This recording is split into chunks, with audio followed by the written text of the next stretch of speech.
playoff week. There's now an opponent. There's now a time and a date. You're going to have to trust me when I tell you that after this show, that's going to be the entirety of my focus, just as it should be the entirety of the team's focus.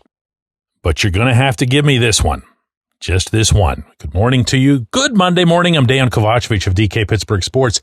This is Daily Shot of Steelers. It comes your way bright and early every weekday. If you're into hockey and or baseball, I also offer daily shots of Penguins and Pirates in the same place that you found this. Yes, it's back to Baltimore. Steelers versus Ravens will be a Saturday, 8 p.m. kickoff at M&T Bank Stadium, which means, of course, that both teams will have the same amount of rest, and as ever, both teams will have the same amount of familiarity and enmity with each other.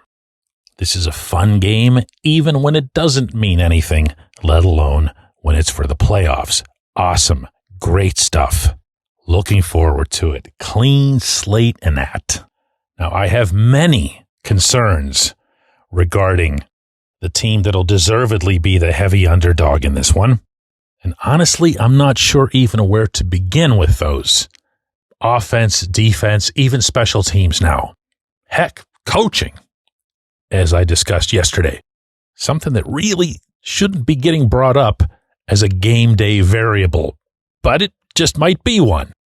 As it is, I want to talk today about George Pickens, and I want to have a real talk about this, as in a real broader scope talk. I'm not someone who dislikes George. I'm not someone who bashes George. As George would tell you himself in his rookie year, really right off the bat, and ever since then, we've had a fine relationship. We've communicated without issue, without incident, without anything remotely resembling drama. I don't think he's a bad kid in any definition that anyone could come up with.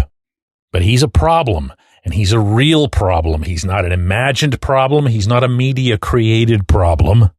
And for that matter, he's not a coach-created problem, meaning, Mike Tomlin lets him get away with murder or whatever. Tomlin has had these types of players, mostly at the wide receiver position, no coincidence, for years. And it should be stressed that he's actually gotten more out of those players than other teams did once they left Pittsburgh. A lot more in one prominent case. But George is heading in a direction that isn't good. And I don't just mean for the Steelers. I mean for George.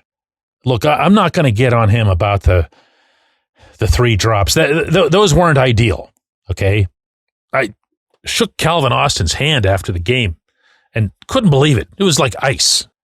And he laughs, and I said something, and he laughs, and he goes, well, yeah, I mean, it's kind of cold out there. And of course, he wasn't about to use that as an excuse for his fumble, but that's part of what everybody was dealing with out there, whether it was Cal, whether it was George, whether it was Pat Freiermuth on that final drop. None of them are going to come close to using it as an excuse.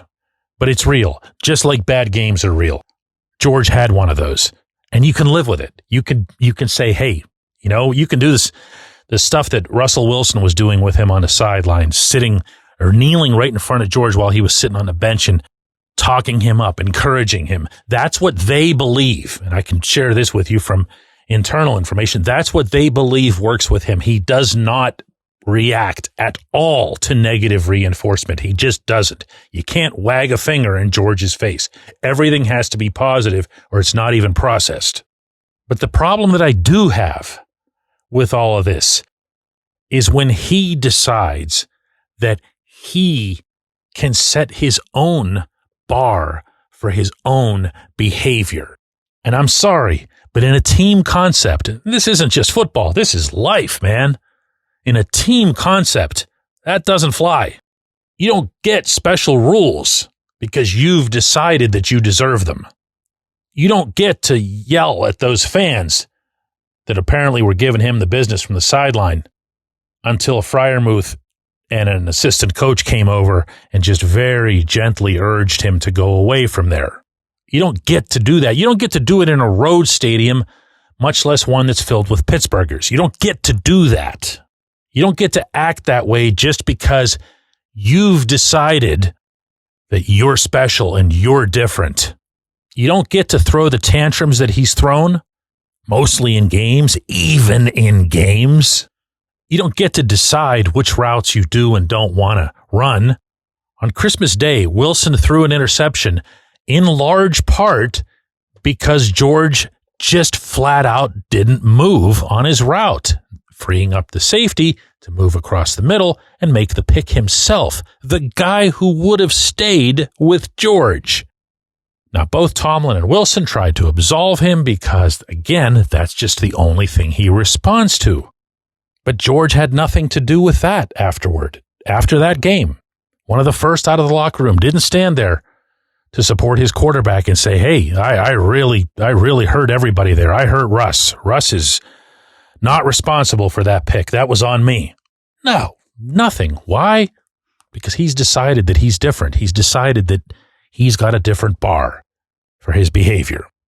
And listen, if your counter to this is, well, yeah, what are we going to do? I mean, he's the only wide receiver really who can make the kind of plays that he makes, and everything else that we've been hearing about everybody from Antonio Brown to Juju Smith-Schuster to Chase Claypool, all very different cases, but all, more maintenance than you'd like. What happens if and when George just isn't that guy that you can count on? I'm talking purely football now. He'll make catches that'll take your breath away. He's made some of the best catches I've ever seen. But if that's not there when you need it the most, and if what he represents becomes something that tears at the rest of the team, meaning some guys want to deal with it this way, other guys want to deal with it that way, and the coach doesn't want to deal with it at all, hypothetically speaking, of course, then the problem becomes not worth it. Then it does more harm than good to the only thing that should matter in this whole dialogue, and that's the success/failure of the Steelers. Just something to think about before we really rev it up to the playoff game. When we come back, J1Q. Luxenberg, Garbett, Kelly & George is a personal injury law firm in Western Pennsylvania that represents injured people in automobile accidents, workers' compensation cases, and medical malpractice claims. The attorneys at Luxenberg, Garbett, Kelly & George pride themselves in doing what they say they're going to do. It's important to them that when they make you a promise, they keep that promise. And this law firm has been keeping promises for over 80 years. Luxenberg, Garbett, Kelly & George has been AV rated. That's the highest rating a law firm can receive for legal ability and ethics. And the lawyers at the firm have been designated super lawyers, that's a real thing, for over 15 years. Rare combination there. Luxenberg, Garbett, Kelly & George has offices in Cranberry, Newcastle, Beaver Falls, Butler, and Elwood City. Learn more about them at lgkg.com or by calling 888-842-5454. Again, that's 888-842-5454.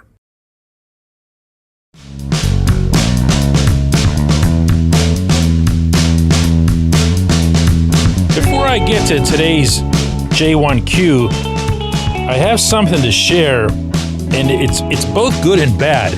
Now, it'll sound like it's only really good.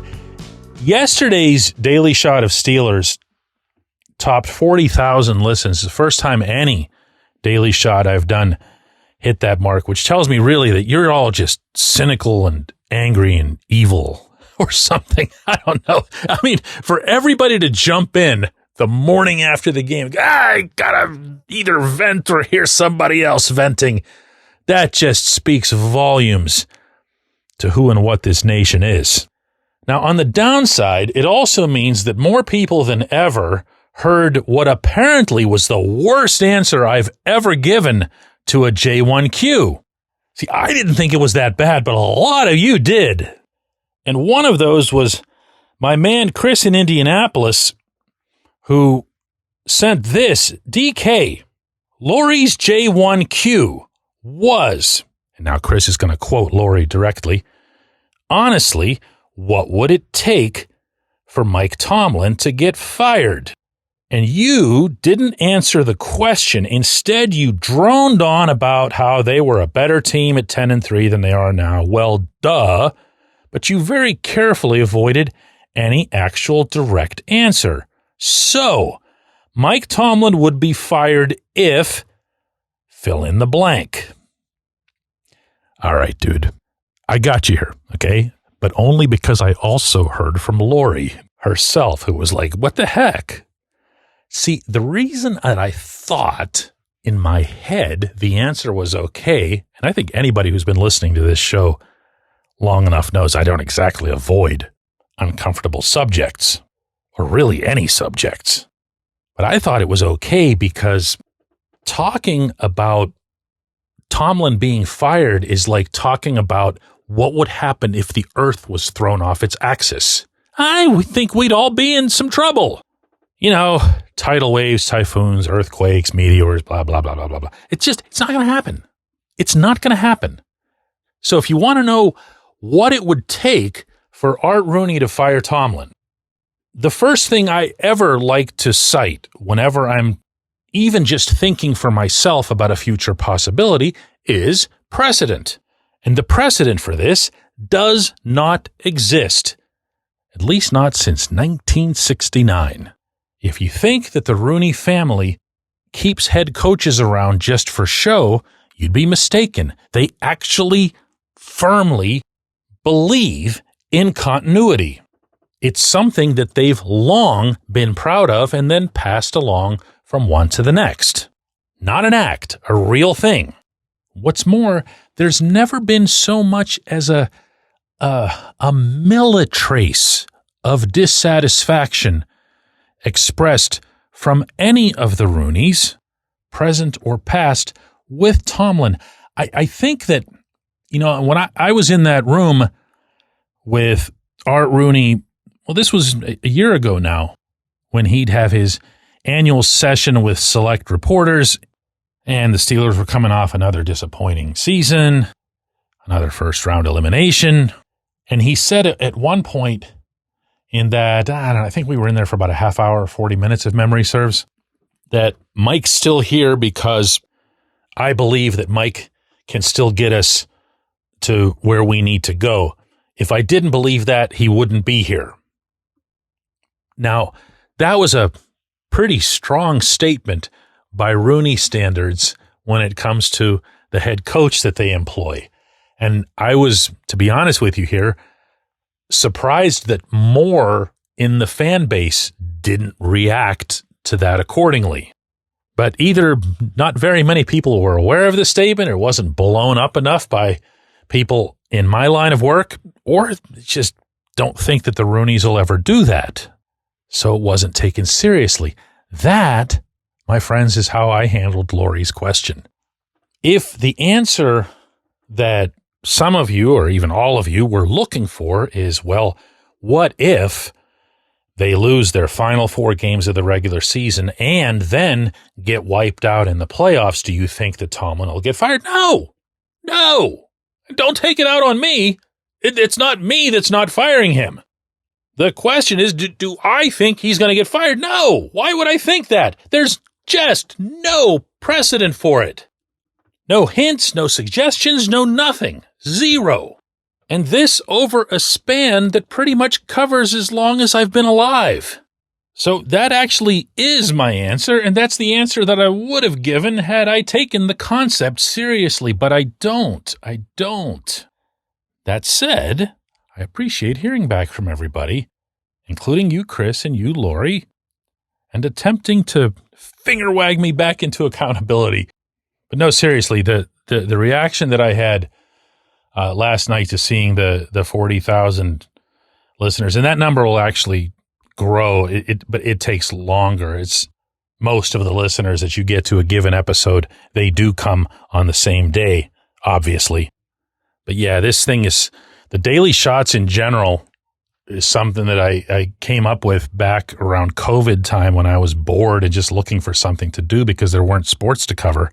So I locked myself in a closet, figuratively speaking, and just started recording. Most of those weren't even about sports. They were just about COVID and life and some Pittsburgh things, whatever. And yeah, to have an episode reach 40,000, wow, thank you to everybody. And we'll be back with another one of these tomorrow. And again, they're going to be double-barreled, aimed at the playoffs.